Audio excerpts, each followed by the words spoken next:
Whether you've been practicing content marketing for a while, or perhaps you're just getting started now, or maybe you've tried it and give it up because it just didn't produce results that you expected. In either case, you want more traffic, and you want to know that the content that you're planning on producing next is going to get you results. In that case, you're going to love the pumpkin hacking technique.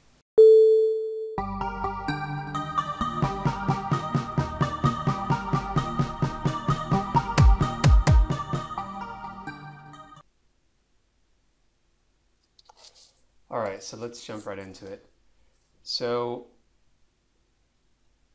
first I want to show you on Google Analytics how you can get access to your page view data. Specifically, I'll show you what I look at when I'm looking at what are the landing pages where people are arriving on, either from social networks or from search engines organically. So go into your Google Analytics dashboard, and on the right hand side you want to click on behavior and then go into site content and then go into landing pages. So then here you can see all of your top landing pages sorted based on how many people arrived there. And actually looks like it's sorting by sessions, but you can also, I think if you go into all pages, let's see here. Yeah, it sorts it by page views in that case. So let's look at landing pages, since sessions might actually be a better metric to go by. Depends on the scenario, but in this case I think that sessions are probably better. So I can see here, okay, well, in the last 30 days, best sales funnel examples is our top performing page. And then I can also see the second best one, which is Facebook likes. So in trying to implement the pumpkin hacking formula in your business, you want to do the same exact thing here. You want to identify what are those top performing pages, and not just the ones today. Like you might want to look at it over time as well,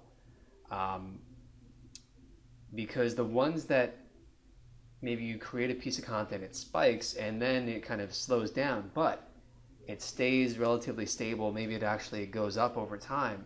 Those are the ones that you want to really focus on.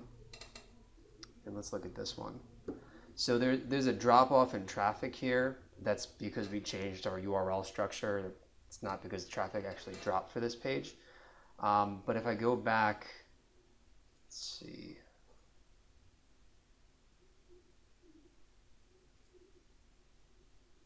So you can see how this was actually published back in, I think, March or April, and it's been steadily increasing over time. And again, the drop off is because of the URL change.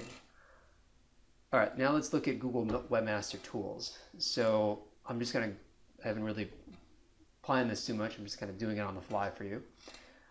So you want to set up Google Webmaster tools if you haven't already, because unlike Google Analytics, it will show you how often you're appearing in search, how many times people are actually clicking on your search results, and it's also going to show you, how you're trending over time.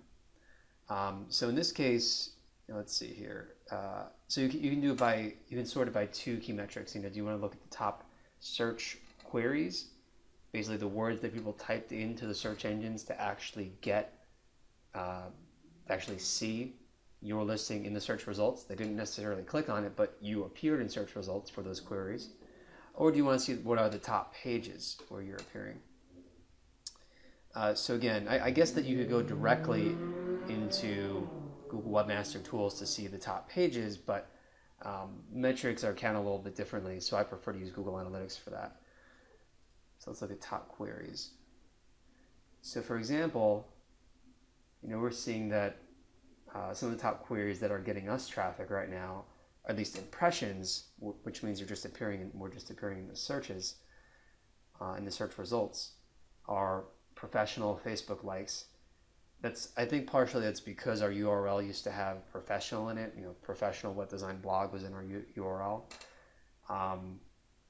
Now it's no longer there, so I expect that might actually drop a little bit. But in either case, we're getting a lot of impressions for that. We're getting a lot of impressions and clicks for, I mean, I try to focus on clicks. I mean, I don't really get too much out of impressions per se, because clicks are what really matter. And then you can see what your average position is in the search rankings, which is really, really a really valuable piece of information. I find incredible value in seeing that.